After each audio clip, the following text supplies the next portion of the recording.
Hello everyone, hope you all are doing very good. कल अपना clerk का result आ गया एंड मैं थोड़ी जी प्रडिक्शन की सी कि कट ऑफ की जा सकती है टाइपिंग वास्ते, ਉੱਪਰ ਨੀਚੇ ਵੀ ਜਾ ਸਕਦੀ ਹੈ। ਬਟ ਜੋ ਮੈਂ ਪ੍ਰੈਡਿਕਸ਼ਨ ਕੀਤੀ ਸੀਗੀ ਨਾ, ਮੈਂ 300 ਸਟੂਡੈਂਟਸ ਜੋ ਮਤਲਬ ਰੈਂਕ ਵਾਈਜ਼ ਕੰਬਾਈਨਡ ਹੀ ਲਏ ਸੀਗੇ। ਜਿਵੇਂ ਜਰਨਲ ਮੇਲ ਹੈ ਨਾ, ਉਹਨਾਂ ਦੀ ਵੀ 85 ਹਾਈਐਸਟ ਮਾਰਕਸ ਗਏ ਆ। ਤਾਂ ਉਸ ਅਕੋਰਡਿੰਗ ਅਗਰ ਮੇਲ ਦਾ ਦੇਖੀਏ ਤਾਂ 74 ਜਾ ਸਕਦੀ ਹੈ ਟਾਈਪਿੰਗ ਵਾਸਤੇ, ਅਤੇ ਜਰਨਲ ਫੀਮੇਲ ਦੀ 72.25 ਜਾ ਸਕਦੀ ਹੈਗੀ ਅਪਰੋਕਸੀਮੇਟ। ਅਗਰ ਆਪਾਂ EWS ਦੇਖੀਏ ਨਾ, ਤਾਂ ਸਭ ਤੋਂ ਹਾਈਐਸਟ ਮਾਰਕਸ ਅਗਰ ਦੇਖੀਏ ਤਾਂ 86 EWS ਕੈਂਡੀਡੇਟ ਦੀ ਇੱਕ ਦੇ ਗਏ ਹੈਗੇ। ਤਾਂ ਉਸ ਦੇ ਅਕੋਰਡਿੰਗ ਅਗਰ ਆਪਾਂ ਦੇਖੀਏ ਕਟ ਆਫ ਮੇਲ ਦੀ ਤਾਂ 72 ਜਾ ਸਕਦੀ ਆ, ਅਤੇ EWS ਫੀਮੇਲ ਦੀ 71 ਟਾਈਪਿੰਗ ਵਾਸਤੇ।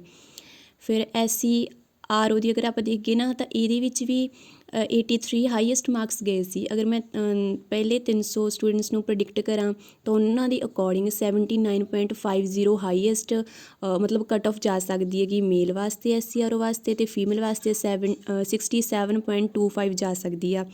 SCMB ਵਿੱਚ ਨਾ ਬਾਕੀਆਂ ਨਾਲੋਂ ਥੋੜ੍ਹੇ ਜਿਹੇ ਮਤਲਬ ਮਾਰਕਸ ਘੱਟ ਗਏ ਸੀਗੇ। ਹਾਈਐਸਟ ਅਪਰੋਕਸੀਮੇਟਲੀ ਆਈ ਥਿੰਕ 78 ਗਏ ਸੀਗੇ ਹਾਈਐਸਟ।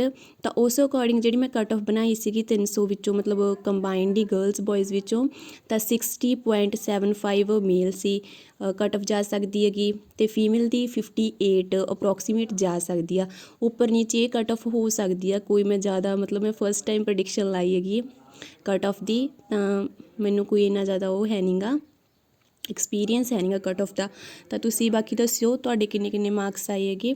ਅਤੇ ਬਾਕੀ ਟਾਈਪਿੰਗ ਜਿਨ੍ਹਾਂ ਦੇ ਵਧੀਆ ਮਾਰਕਸ ਬਣ ਰਹੇ ਆ, ਤੁਸੀਂ ਆਪਦੀ ਟਾਈਪਿੰਗ ਜ਼ਰੂਰ ਕੰਟੀਨਿਊ ਰੱਖੋ।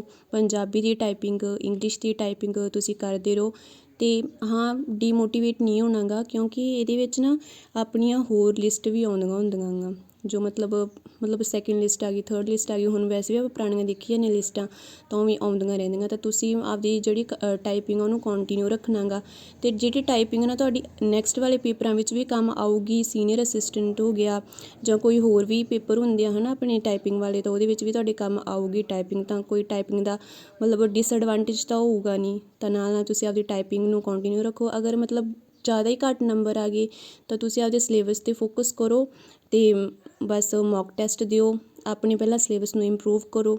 ਬਾਕੀ ਆਲ ਦਾ ਬੈਸਟ। ਜਿਨ੍ਹਾਂ ਦੇ ਵਧੀਆ ਮਾਰਕਸ ਆਏ ਆ ਪੜ੍ਹਦੇ ਰਹੋ, ਅਤੇ ਕਟ ਆਫ ਦੀਆਂ ਜ਼ਿਆਦਾ ਵੀਡੀਓਜ਼ ਨਾ ਦੇਖੋ।